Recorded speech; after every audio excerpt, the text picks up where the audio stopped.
I use the phrase choose love over fear. Wow. And I know, Lindsay, you use choose possibility over fear. I think both apply here. Yeah. That you don't have to take on other people's fears and internalize them as your own. You have the choice every single day to choose a new possibility and choose love, choose faith Yeah. over succumbing to the fear that it won't happen. If you don't want it to become a self-fulfilling prophecy, right? So if you buy into the fears and that's the narrative that you're letting play in your mind over and over again, well, that's going to become true for you. But if you choose love, choose possibility, then that's going to come true for you as well. So choose the path. We're all about choosing positivity and possibility here. Life's too short for bad coffee or bad leadership. I'm Lindsay Ellen, executive leadership coach, coffee enthusiast, and former ad VP turned believer in leading from a place of possibility. On Unfiltered Leadership, we skip the buzzwords and dig into the messy, human, and powerful side of leadership with real conversations and practical takeaways. Now grab your mug. Let's dive in. Hello, welcome back. In today's conversation, I'm talking to Lauren Fondriest, a certified women's dating coach, and she helps ambitious women stop waiting to be chosen and start choosing with purpose, which is so badass. Lauren, after years of coaching executives, she actually applied those same self-leadership tools to her own dating life, saw how everything changed. So now she's helping other women do the same and date from a place of self-worth, not scarcity. Hell yeah, right? So great. So in our conversation, we cover a ton. We dive into self-leadership of dating, how independence can become a barrier to receiving, why women outsource their decisions to friends and families, how to rebuild that self-trust that's so critical, and why values and discernment are your North Star when it comes to love. So if you are craving more agency, more alignment, more possibility in dating or just in life, this one will meet you right where you are. So grab your mug, cozy up, and here's Lauren. Hi, Lauren. Welcome. I am so excited and honored to have you and your radiant energy on the podcast today. Thank you, Lindsay. I'm so excited to be here. Tell me, first of all, how are you doing today and what's in your mug today? Yes, I'm doing really well today. I'm so excited to be focusing on love and business and all things. And my cup is the Self-Love Club, And for which those that feels can't see, it's bright especially pink. appropriate. Bright It's pink. bright pink, and it feels especially appropriate for what we're talking about today. I just want to say how on brand you are in general. So Lauren is wearing these beautiful red earrings with this beautiful red sweater with little pink hearts with now a pink mug. You are not on brand of the brand of love and finding love. I don't know who is. So kudos to you. So I Thank you. was trying to channel you a little bit this morning as I was picking out my mug for today. And I Wow. picked out this beautiful purple. It's actually hard to tell in the video, but it's like a gradient ombre purple. Oh, yes. And this is, and I know purple is a big part of your brand. And so when I see purple, I think of you. And it's such a regal color, and I love it. And this is actually a mug from these artists, ceramic artists. I think they're out of either Vermont or Virginia, somewhere in that part of the East Coast. And they're called People Via Plants. I'm almost positive I might be butchering that. Ooh. And they do the coolest stuff in all these great colors. So today, this one's in honor of you, and I'm sipping on a little bit of some hot matcha. What are you drinking? Oh, beautiful. And your mug, it almost looks like pearls It from does you from know the what? video. Yeah, that's the The texture texture of of it. It's it. maybe that's a little hint of the pearls of wisdom and little Oh, gems that I know yes. you're gonna drop in our conversation today. I just love it. Yes, yes. I have my, throat coat tea, which is, my secret weapon for Well, it's podcasts. snowing in Chicago, so Lauren's coming from Chicago. We met each Yes, other after I already had left Chicago naturally. And it's cold out there right now, right? You have a big cold front? it is in the 30s. Okay, wild. Well, I'm sitting here in sunny California, and we've had the most beautiful warm weather. It's kind of Of wild. course. Of course, right? Naturally. So, folks listening, Lauren and I met through a wonderful women's business networking group called Second Degree Society. And that's where we met, right? Through SDS and Ready, Set, Ready, Coach. Set, Coach, one of the two. So Ready, Set, Coach Yeah. is a coach community that's connected, same founder from Emily. And I always felt really connected to you, and more so as we began to unpack our philosophies of coaching. We are both coaches, but, support different areas of people in focus areas, but we share a very common philosophy of that. Well, I'll state it and then you tell me what you agree with or not. But that if you want something to change, you have to change what you're doing. And I believe where I find where I then lead clients from thinking that way is like you need to change in terms of your relationship to yourself. And if you want to lead others differently, you want to lead your career differently, you need to be leading yourself differently. And we have to only way to uncover that is to start by reconnecting you back to you and resetting your foundation of how you view yourself and the world and so on and so forth. And over the course of getting to know each other and like watching all your incredible content and what you do for your clients, we always seem to have coming to the same foundational ideals and tools, and so fascinating to me. But Lauren, tell me in your words, like what do you do for women to try to help them change the way that they date? Yes, I'm so excited because I feel like we're so aligned on this philosophy.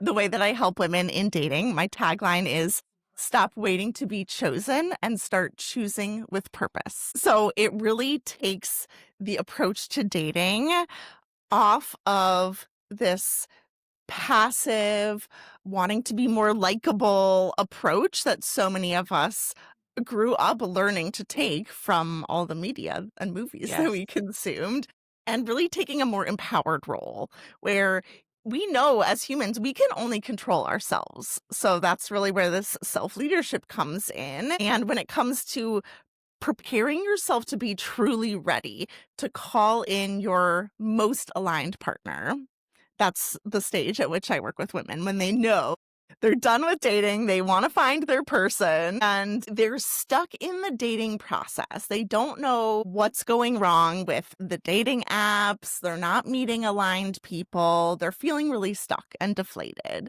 And so this process is about taking your power back and really dating from a place of self-love, self-worth, understanding that you are worthy and completely whole exactly as you are, and dating accordingly. So Yeah. that means you're showing up with a different mindset to dating. You are learning how to trust what your body is telling you about how you feel in certain dating situations and making decisions based off of that. That's Man, that is so brilliant. And I wish, 10 years ago I had you on my shoulder and however many, I guess, maybe in the last, what, like 7-ish years is when I started to learn self-leadership from a coaching perspective in my career and in leadership and, you know, but I never applied it or thought much about applying it from a dating perspective. And what a difference that makes. Because what I hear what you're saying and what I believe in so strongly too is about taking back, like realizing you have agency in places that often you feel like you don't. Like you said, taking your power back. And I think I see that a lot in leaders today where they feel like I just have to wait, like things are just happening to me. I'm just like here. This is just like the career that I've made, or, they don't realize like I have to, this is safe. I have to stay here and I just have to deal with it. And this is just where I am.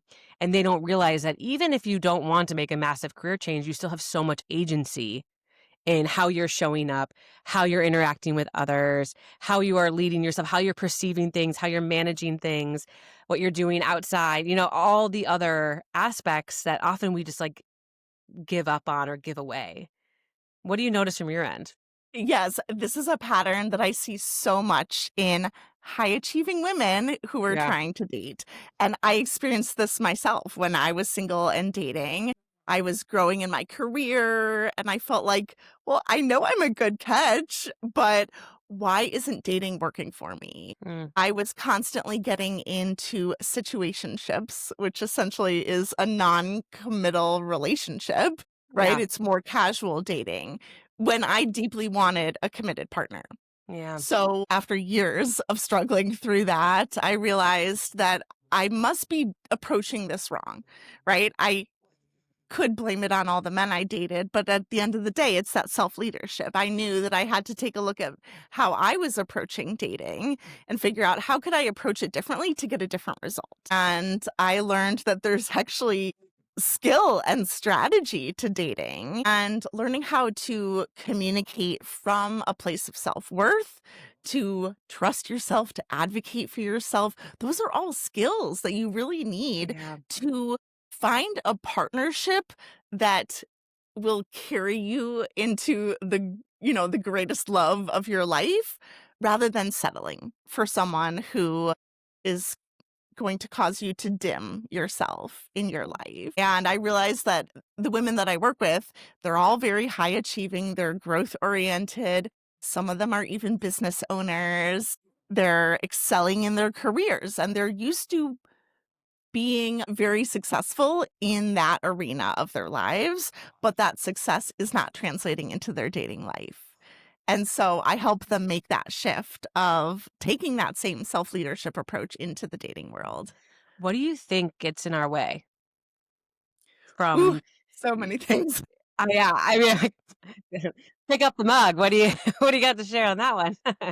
Yes, yes. Honestly, for women, so many of us are doing great all on our own, right? We become hyper independent.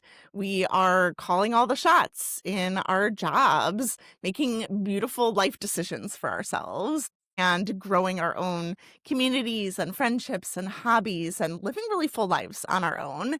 And some components of it are, do we actually have an openness to bring love into our lives? And that could be an energetic openness. It could be openness in terms of your schedule, even open to letting someone else lead in a relationship. Mm, If we think of an equal partnership, which is what most of my clients want, in an equal partnership, you're still giving and receiving in relationship. And women that I see are often so used to giving, whether that's giving time and attention to their work, their family, their friends, that receiving can feel really challenging. That independence sometimes makes it feel harder to actually receive, whether that's mm. receiving help from someone, um, and receiving love ultimately. Wow. And what do you like? I know often in the first like step, and when I'm trying to like shift people's mindsets or some of these like habitual ways of showing up in situations, it's like starts from like a place of awareness to like start to gain new perspectives. Like, oh, this is what I'm doing, and this is what's getting in my way. What does that look like with your clients, and how can women start to gain their own self awareness of maybe where these patterns are maybe getting in their way of being able to lead themselves into relationships that are aligned. Yeah, I totally agree that self-awareness is the first step. Just start noticing things. So Yeah. often, depending on what women want to work on, I'll have them notice how that's showing up in their day-to-day life, right? Even single, how that's showing up for them. There are two really big places where we focus on this. One is how you feel, like in your body. What is your body's wisdom telling you in your gut, in your heart, how you're feeling in certain situations? So they can apply this in any kind of social situation, friends, family, coworkers. How do you feel when interacting with someone? And by fine tuning that, whether something feels more constricting. So in your body, that might mean you feel like you have a lump in your throat, you're not saying something that you want to say. Maybe you're kind of crossing your arms and feeling a little bit more withdrawn. Sure. Those are signs of constriction, meaning you're not feeling yourself. You're not feeling fully comfortable Yep. around someone. The contrast of that, if you feel expanded around someone, maybe you're leaning in, you're smiling, your energy feels more uplifted, more free, more curious. Start noticing that around the people that you're already interacting with, because that'll help you fine tune when you're meeting Mm. new people in dating. Does it feel constricting or expanding to interact with them? And you want to be with someone who makes you feel expanded, right? That you want to lean in. You're very curious. You want to learn more about them and spend more time. And you don't feel like you have to hold your tongue around them. So picking up and so what I'm hearing is like noticing like how you are in just your day-to-day life, how you're acting on people that make you feel safe, that make you feel loved, that you feel open to connection to, maybe more regulated and comfortable with, being able to notice stuff that we probably would like ignore that are very passive and that we just would like take for granted. Like, oh, this is just how I am. Start to be Yep. attuned to that so that you can basically become a bit more embodied. So when you're in environments or situations that are dating, you can be more hyper aware of like, am I dysregulated? Am I kind of shutting down? Am I getting, like you said, kind of pulling away, constricted, I think you said?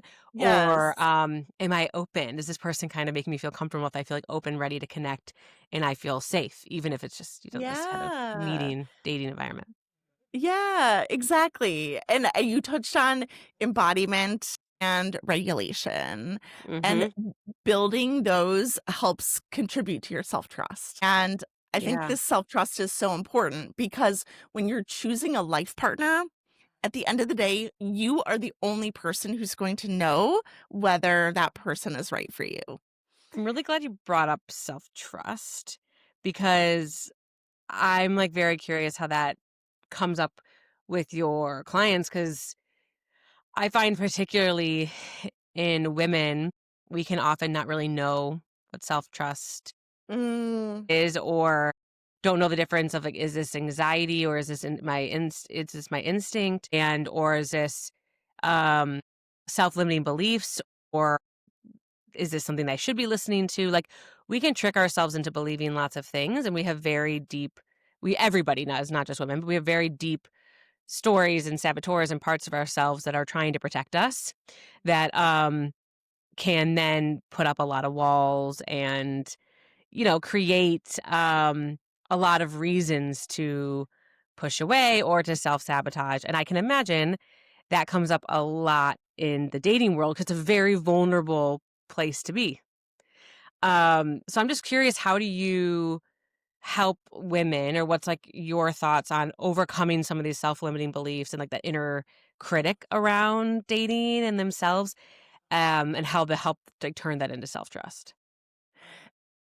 I love that you shared this self-limiting belief, like inner critic, because I think when women are in the dating process, they have both these internal limiting beliefs and external opinions and Okay. expectations from others. So let's talk about the internal first. Yeah, yeah. So much of us are inheriting beliefs, stories, narratives about love, dating, and relationships from other people, whether it's from family members saying, "Oh, just give him one more chance," or a friend saying, "Oh, why are you talking to him?" Or hearing others dating horror stories, "There are no good men left." Right? People are picking up on these stories and narratives all the time. And what I help my clients do is really peel back the layers of what is somebody else's story or somebody else's advice versus what is truly yours? What do you believe authentically? And how do you come back to your own belief system around that? A lot of this shifting of belief system, I really believe in finding expanders, finding your role models of what you do want to believe. So, for example, if you are coming in with a belief that there are no quality single men left, well, then I would encourage my clients to go find quality men. And it doesn't even necessarily have to be someone single or someone that they could date. Maybe it's a colleague, maybe it's an uncle, someone that they think is a quality guy, that now you have a reference point. Now you have an example, you have evidence that those type of people exist in this world. So build your evidence file of that, find more examples, because then you retrain your brain to seek out those examples and prove that it actually does exist for you.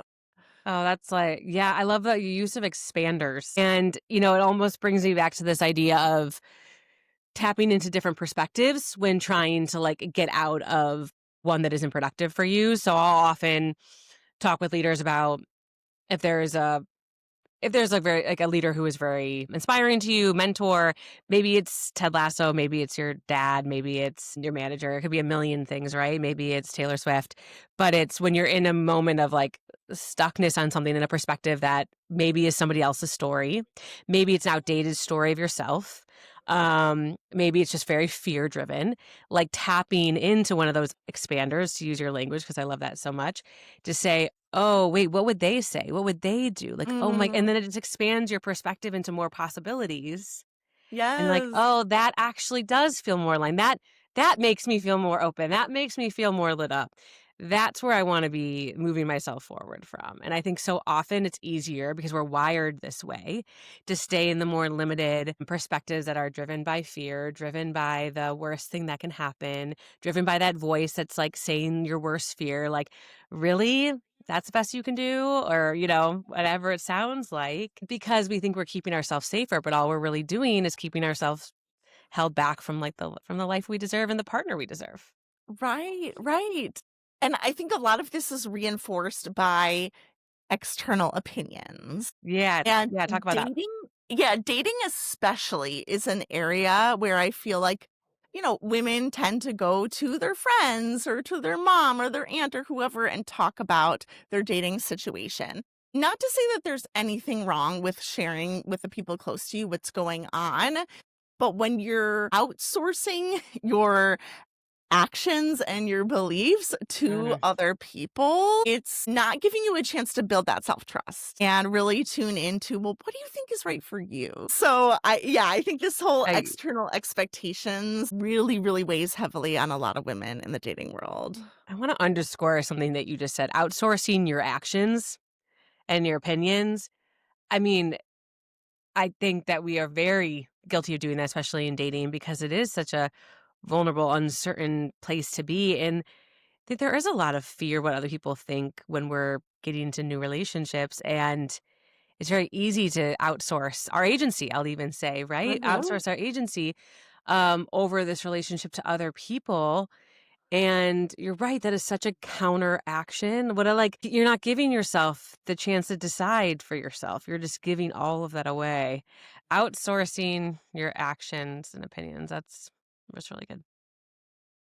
And you know what I think is taking this one step further is thinking about AI coming into the dating Oh, world. yeah, I'm so glad you brought that up. That is so Yeah. true. Do you notice your clients? Do they like go and like chat about? I have friends who have spent a lot of Yeah. time talking to ChatGPT about relationships and how to respond. And like, what do you see?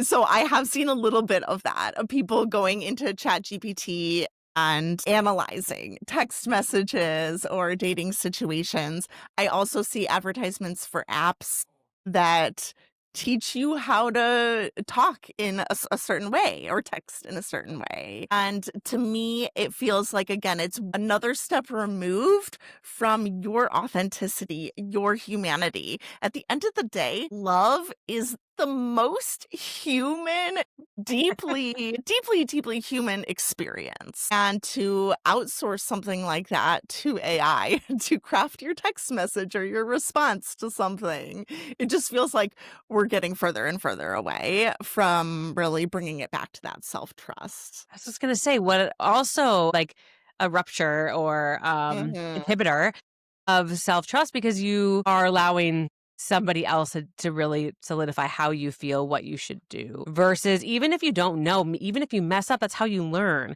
But if you don't give yourself the Hmm. chance to do that and letting AI do it all for you, then how do you grow? Because you're just building a dependency. And then Yeah. how does that also translate into like authenticity? I mean, there's like that's a whole thread to Right. pull, right? But Right, right. So the way that I help my clients with this is I help them build their muscle for discernment. okay, tell me more. And so when I say discernment, I mean, let's say you meet someone, you go on a date, and, they were nice, they were okay, you're not really sure if you wanna go on a second date, right? Every single step, whether that's another date, another communication, is a chance for you to decide if and how and whether you want to proceed with someone. So, dating actually involves a million little micro decisions along the way. And each of those decisions requires some level of discernment. And when I say discernment, I really mean like you're looking back at your value system, what you want in a relationship, what feels really aligned for you, and seeing if the person that you're going on a date with is lining up to that. And do you have enough information about them to make a decision, right? Whether you want the next date, for example. So let's say you go on a first date, they were nice, you're not quite ready to cut it off yet, but you're also not sure if you could see yourself dating this person. Okay. So maybe you go on a second date, but going into that second date, think about, well, what would I want to learn about this person that would help me check for alignment, that would help me learn more about their worldview, their lifestyle, their value system, so I can make a decision. Do I want to invest more time and energy into this person or not? And the power of this is being able to not only know with a little bit more certainty whether you want to proceed, but also knowing when it's time to cut it off. Yeah. Because some women, myself included when I was dating, have a tendency to hold on longer to a relationship that really isn't aligned.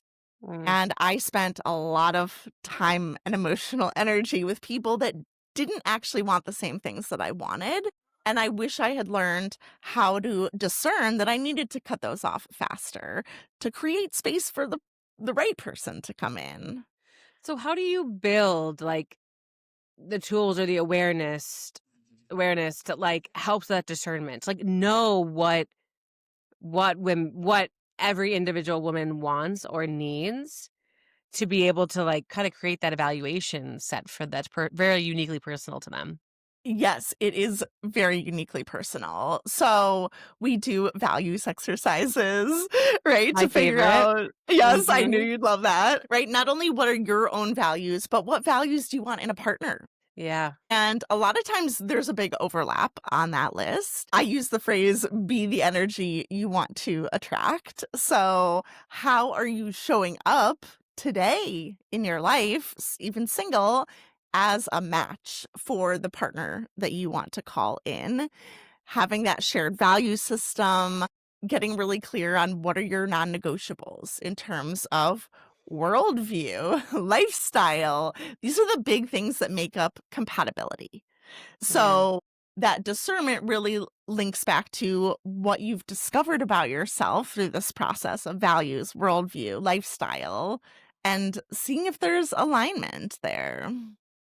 And how often do you notice that some of those maybe, I don't know if you'd call them red flags, but like these like misalignments pop up, but Mhm. women will still kind of say, but what if? And like kind of justify to want to hold on. And Yeah. how do you respond to that as a dating coach? Yeah. Well, If actually, you see it so clearly. I'll use a TV show as an example. Nobody wants this. Oh, yeah. Yep. Everyone, And I'm sure, just watched it. Everyone listening, I'm yes, sure. hopefully they just watched season 2. So we have Kristen Bell, we have Adam Brody. They're in a relationship, and Adam Brody is a rabbi, and it's important to him that his future wife is Jewish. And Kristen Bell is, constantly waffling on whether to convert or Yes. not. And this is one of those significant lifestyle worldview compatibility factors that they keep pushing down the road. So in the beginning of season 2, we see them come to a head in this tension, right? Of not having come to alignment on this. And then they're like, we don't have to solve for this today. And they keep pushing it down the road. And so we don't know how this is going to play out for them, but it's such a big example of what happens when you don't address those things early on.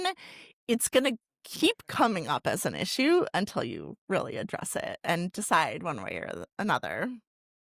And yeah, yes. I mean, what we resist persists in so many Yes. ways and forms. And dating and relationship is no different. And but even just like in from the first, like what? Okay, let me ask it this way, or let me ask a different question this way. What are some of like the greatest or most prominent, like, red flags you see that people encounter that seem to be, like, turning women away, or, like, what are, like, are there, and I'm asking this in a very, like, mixed up way, but are there themes that you're seeing in the dating world that are really prominently, like, causing a lot of issues for women in dating, or, like, turning women off from dating? Mm. The one that I'm seeing pop up a lot right now is when men aren't taking initiative. Okay. And it's really interesting, right? Because the women that I work with, like, they're used to being independent, they're used to calling all the shots and controlling things. But when you date from that perspective, and I did this too when I was dating, I ended up planning all the dates, Yes. and like taking control over, is it moving along? Are we talking enough? Are we going on the right dates? Things like that. And so one of my clients, she is really working on shifting that default behavior that she had. She was always the one in control of planning all the dates. So she knows she wants a partner who will take initiative and will put in as much effort as she will to to build something, to plan dates, to have meaningful conversations. And if she meets men who has introductions, for example, like a setup to a guy, and he does not take any initiative to plan a date or schedule something or get to know her, for her, that's an automatic no, because she knows that that's a really important quality she's looking for in a partner. Does that align to one of her values?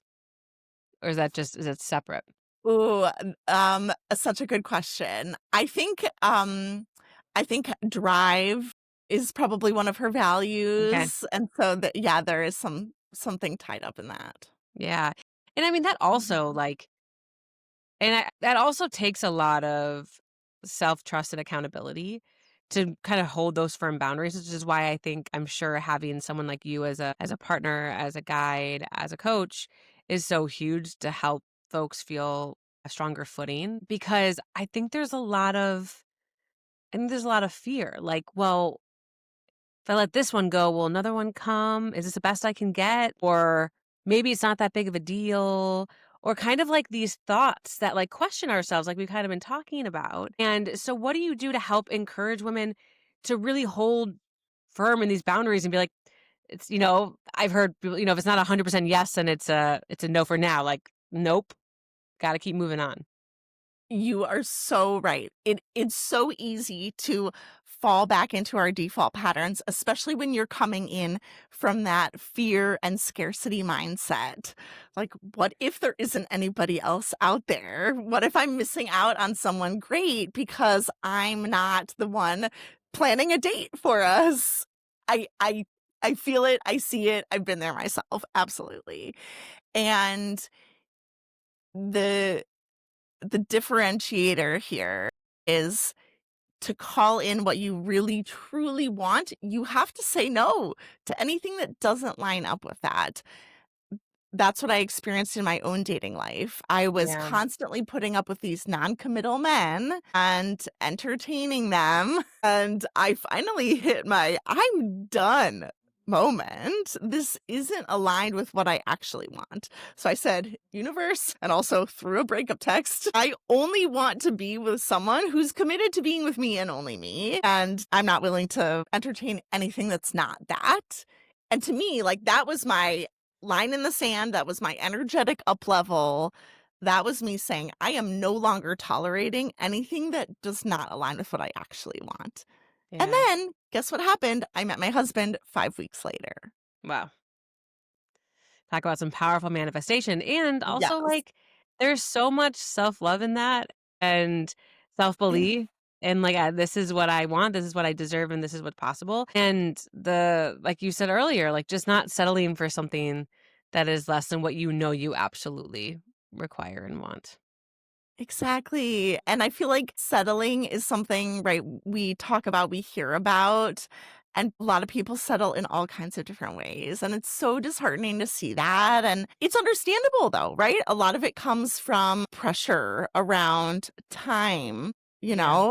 or different factors, or feeling like you're the last single one in your friend group, right? That pressure can come from all different directions. And it's really so, so important to have a coach, have a guide, have someone who can hold you accountable to holding out for what you truly want in a Yeah, and relationship. to to build on that, like, the one is I think that's where you have to be really mindful also of external because I think other people can project their own fears onto you. So, I mean, I think you really struck a chord when you were talking about being like the last one or, you know, feeling the pressure of time because I know we're around the same age. And so any friends that I have that are single or in the recent past were single dating, like I heard that a lot and I felt a lot of compassion for them.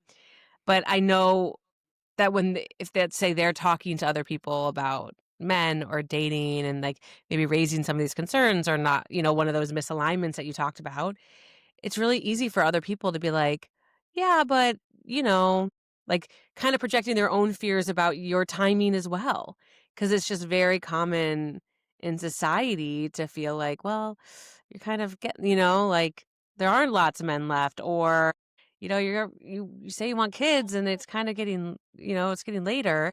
So what do you tell women who are feeling either riddled by those fear or feeling that pressure from those, like, external judgments and opinions? Yeah, it is so common, exactly what you said, and truly compassion.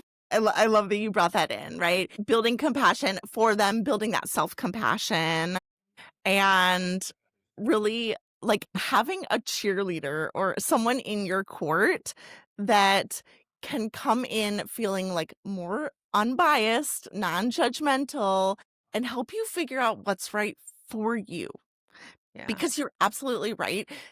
People project their own fears, their own opinions, their own pressures onto their friends and family. And it can be really hard to stand up to that over and over again. So find your non judgmental cheerleader who will help you stay true to what you truly want. And speaking like you spoke to something like family members kind of projecting. When people are listening to this, we're like just like 10 days out from Christmas. All the holiday things are happening. So, what are you telling your clients and how to kind of armor up or manage themselves or be compassionate to themselves if they're like hitting or like walking into those scenarios where the families are like, "Are you dating someone?" Or kind of asking those questions that every single person dreads. Yeah, exactly. The holidays can be so challenging because it feels like you're confronted with singleness, and Um, it can feel like a shadow over everything yeah, at a time where being in a relationship feels like extra valued if that's what your family is coming in with or different holiday traditions. So first of all, again, extending so much compassion. Like, we've been there. We know what it feels like, and it can feel especially deflating. So boost up your self-care during those moments. Like, know what your boundaries are, know when you need to step away for some alone time, take a breather. And if you anticipate questions from family, you could even prepare your one-liner ahead of time and get really comfortable practicing that. You could say something like, "I'm working on it in my own timing. Thank you for your concern. Like, I don't need your help right now." Whatever that is, whatever yeah. feels right for you, come up with your one-liner to, kindly but politely, like, close the conversation if that's not something that you wanna get into with family. Because again, they're everybody's coming from a different perspective, different belief systems, different pressure systems. And if it's going to feel overwhelming to take that on, you don't have to. You don't once again, exercising the agency. You do not have to. And also just even the recognition that their opinions, what they're asking, what they're saying, their responses actually has nothing to do with you. It's all their own beliefs, their Mhm. own fears, their own lived experiences. And as we talked about a lot on here, just projecting that onto you. And it's then your decision if you want to take that on as truth or if, it takes a lot of resilience, but to say, I hear you, but no, thank you. I'm not choosing to hold on to Yeah. that. That is yours. Yes. So good. I'm not choosing to hold on to that. Yeah. I mean, for anything, they were talking dating, but there's a lot of things that can come up around the holidays this year Yes. where people are projecting their opinions, their own values, their own experiences, their own fears, and I think that we would all do, um we would all do ourselves better or honor ourselves more, I'll say that, by practicing the discernment you brought up of, "Is this right for me? Do I wanna hold on to this, or how can I let this one go? Set this down." Yes. And Alright. let's talk about choosing possibility over Yes. fear because I Please. feel like this is a perfect place to illustrate that. I use the phrase choose love over fear. And I know, Lindsay, you use choose possibility over fear. I think both apply here. Yeah. That you don't have to take on other people's fears and internalize them as your own. You have the choice every single day to choose a new possibility and choose love, choose faith Yeah. over succumbing to the fear that it won't happen. If you don't want it to become a self-fulfilling prophecy, right? So if you buy into the fears and that's the narrative that you're letting play in your mind over and over again, well, that's going to become true for you. But if you choose love, choose possibility, then that's going to come true for you as well. So choose the path. We're all about choosing positivity and possibility here. That is so beautifully said. I'm so glad you brought that up, and especially, like, around the choosing because it is a choice, and, it starts sometimes can feel like an uncomfortable one or feel like one we don't totally believe. Like, I talk about this with my clients all the time, like, I'm like, "You have to embody it until you believe it or say it until you believe it," and, it just sometimes takes time for it to feel like it's the real truth or you're, like, really fully embracing love or possibility, but it has to start somewhere, and it's gonna feel uncomfortable. So it starts by just waking up and saying, "Well, what is possible if I were to say yes to this? If I were to say yes to love today, what does that look like for me? How do Mm. I need to show up? What do I need to say yes to? What do I need to say no to? Is it fear that's making this decision? What if it was love instead?" Just starting to try it on. It doesn't mean you're perfect. It doesn't mean that it's easy, but it's like any habit. It's like building strength in any capacity. You have to keep doing the reps and continue to try it on and work at it. And it becomes more second nature. Before you know it, your whole life is like shifting because your perspective and the way you're leading yourself is different.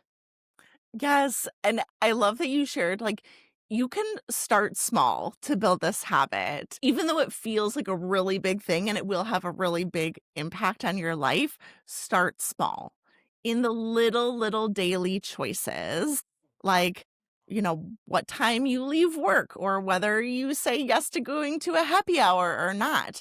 Right? Tune back into yourself, right? And all these things, like tune back into yourself and say, what feels good to me right now? What feels more in service of my goals? And And yeah. make those little choices one by one. And like, what are my goals that mean I'm leading with like leading for love, right? And how to Mhm. know. So that leads me to the question, how I want to start to close this out here today is folks are probably listening and are like, I want to lead myself differently in the new year. We're heading into 2026, which is wild. I want to lead with love over fear. So, or choose love over fear. So what can they do? What are some like tactical, practical tips that listeners can start to practice or work on to set them up to lead themselves differently in the Yeah. I would say the most tactical and practical one is get off your phone and go outside and meet people.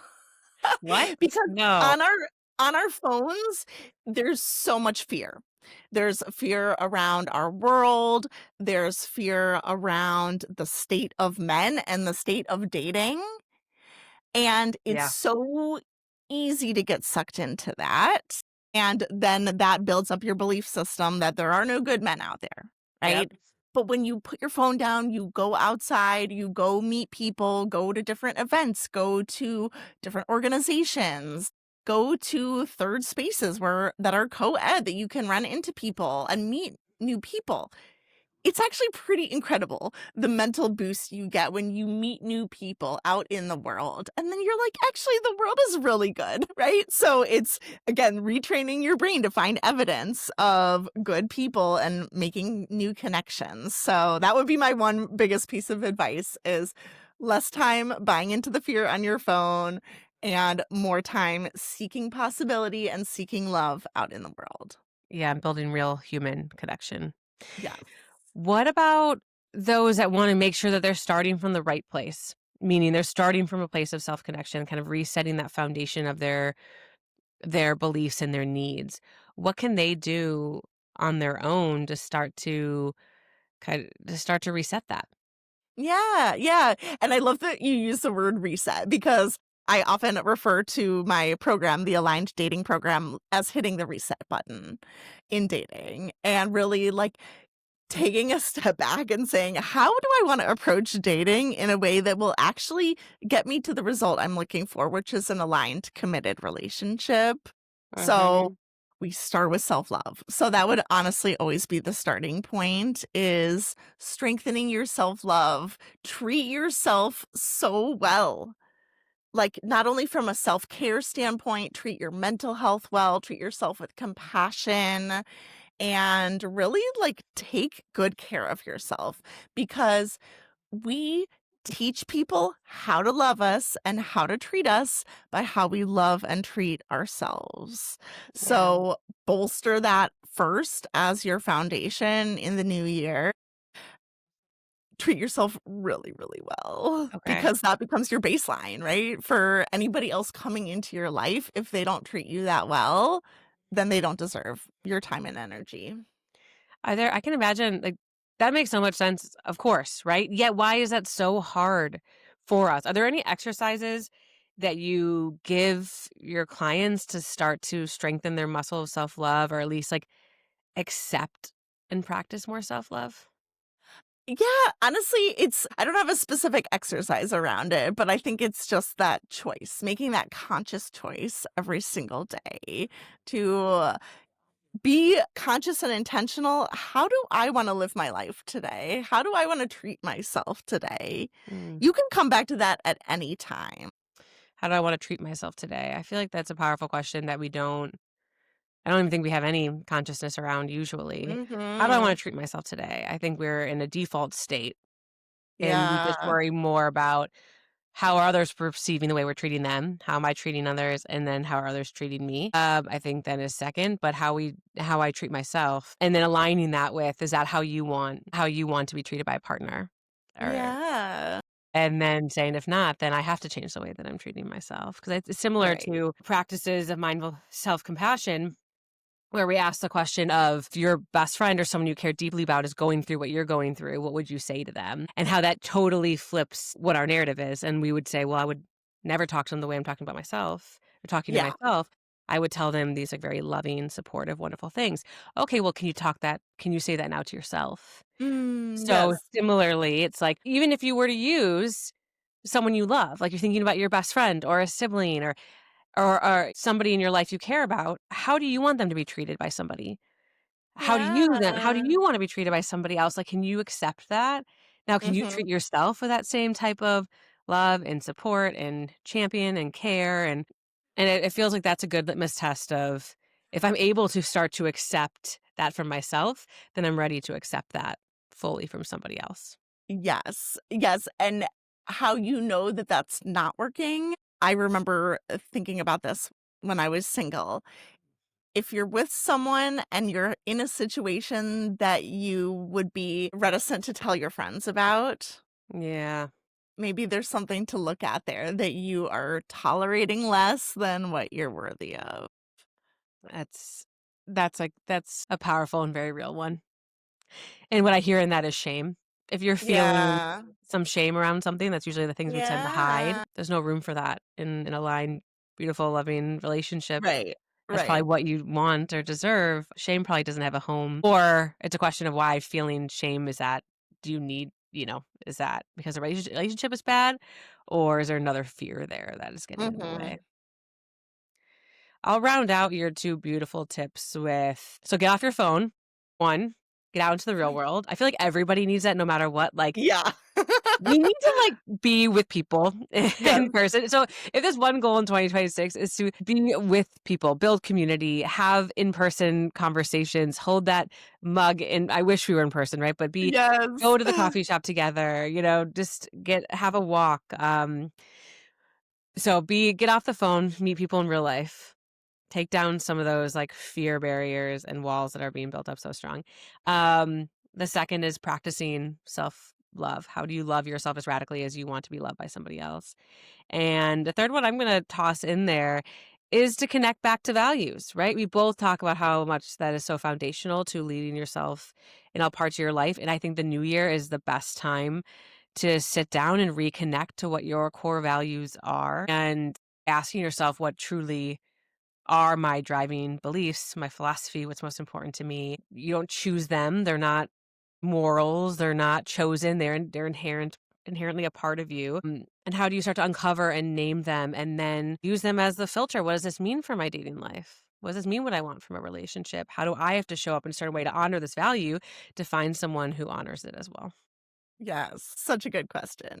Would you build anything into that, into the naming of values Y to reset You the nailed dating it. You philosophy? nailed it. Yeah, how do you live in your values and honor those so when you meet someone that they respect your values and they Yeah. wanna show up in support of that? And you know them so fiercely that if there's a value that is contradictory or in opposition, you're able to spot it and say, this isn't going to work. I've had a lot of friends and it's kind of clear that there is a value that has been dishonored quite early or there's an Yeah. opposition. And it, like we talked about earlier, it's kind of ignored and what we resist persists and it doesn't go away until it becomes so big that they realize, like, I have been turning away from myself in order to turn towards this Mhm. person for so long, and I can't deny it I can't justify it anymore, Yeah, and then it yeah. just makes things so much harder. So, the firmer you are Right. in knowing your values, hopefully the easier it is to discern, as you said, who aligns and who doesn't. Yeah. And ultimately, the goal is to help women get into healthier, more fulfilling relationships from the beginning.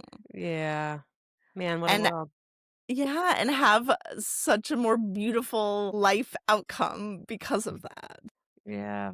So, Lauren, I can imagine many people here are like, "Oh, I didn't know I needed a dating coach in 2026," but, like, actually, I think everything I've heard today makes me realize I need that accountability, that support, that reset, and that champion because you are such a fierce champion and supporter of your clients. So, how can people learn more or work with you or yes, tell us everything. Thank you, Lindsay. Yes, if you're looking to hit the reset button on your dating life and stop waiting to be chosen, start choosing with purpose, I run the Aligned Dating Program, which is a 10-session one-on-one coaching container for high achieving, growth minded women who really want to find their person and Yeah. do it right. You can find me on Instagram at Lauren Fondriest and my website, laurenfondriest.com. And what are your parting words? Like, if you can make one wish for women in Ooh. 2026, okay, what would it be? Oh my gosh. I mean, we already covered choose love over fear. That would have been my big one. Find the joy and magic and awe in everyday life. It exists. It's there for you. Yeah. Yeah, and I love that. Find the joy in the odd everyday life because in those moments, then you can find your people, find your person. Yeah. Yeah, exactly. Thanks, Lauren, for giving us this like beautiful like look into what dating can be and what women truly deserve, and that's waiting for them to choose, and the difference that self leadership can make. So, thank you for everything. So glad you were able to get unfiltered with us today. Thank you, Lindsay. Appreciate it. All right. Happy holidays.